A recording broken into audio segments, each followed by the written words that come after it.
Batman the Animated Series was a very popular cartoon in the early 1990s. If you know anyone who's around 30 or 35 right now, chances are they grew up with this damn thing. It's well known for having great storylines, great animation for the time, and of course, an epic intro. But there's something about this intro that's been bothering me for 30 years. And that is, what exactly is Batman doing? The introduction opens with the shot of these two men standing outside of a bank. They're wreathed in shadow, they're wearing spooky hats, and you're meant to sort of automatically assume that they're bad guys.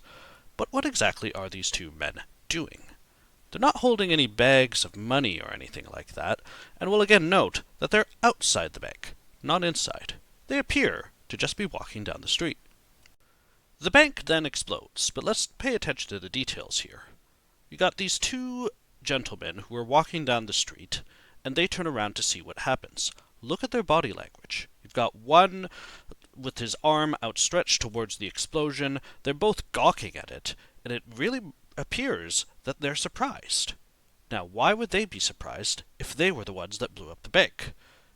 If they had just robbed the bank and had gotten out and were walking outside after a successful robbery, then why would they need to blow it up afterwards? And if they were going to rob the bank after blowing it up, well then, why aren't they going inside? Neither scenario really adds up here. The two men then flee the scene. Now, before we jump to any conclusions, let's ask ourselves a question. Wouldn't you run if there was just a huge explosion? If you're walking by a bank and all of a sudden the thing explodes, you're not going to run away, you're not going to get scared, you're not going to be terrified. So let's be clear, running here does not indicate their guilt. Now, if they were the criminals, if they were behind some sort of bank heist, then what exactly was their plan here? They're running away on foot. If they were part of a plan to blow up a bank and somehow rob it in doing so, wouldn't you have a getaway car? Why are they fleeing on foot?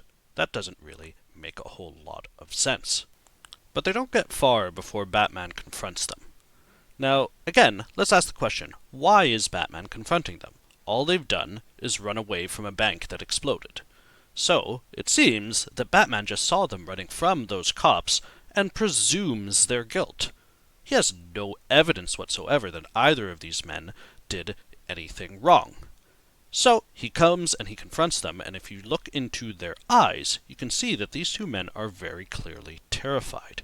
First there was an explosion, and now there's this asshole in a bat suit that's ready to beat the crap out of them. The two men then draw their guns. Now, this is occurring in America, Gotham City, America, which is supposed to be some sort of amalgam of New York and Chicago.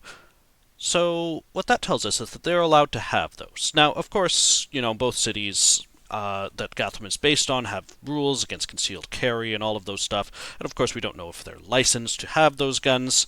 But nevertheless, it's not like their possession of these weapons is indicative of any wrongdoing in and of themselves. Now, Batman is not a cop, and he's clearly threatening them, and so they draw their weapons in order to protect themselves. And it's important to see, very clearly, that neither of them fire. The person who escalates the situation is Batman. He quickly disarms them, and from there, it's just a brawl. Once again, these guys are absolutely terrified, and it's only after Batman's attacks that either of them even attempts to fight back. At this point, this is pure self-defense. What's the end result? Two innocent men are left beaten and bound.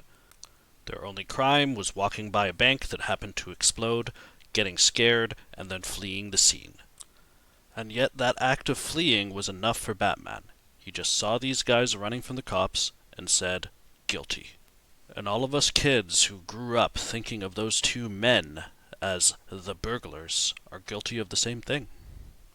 We all presumed that because Batman assaulted them, they must have deserved it, and they must belong in jail. And that, my friends, is why you should not jump to conclusions.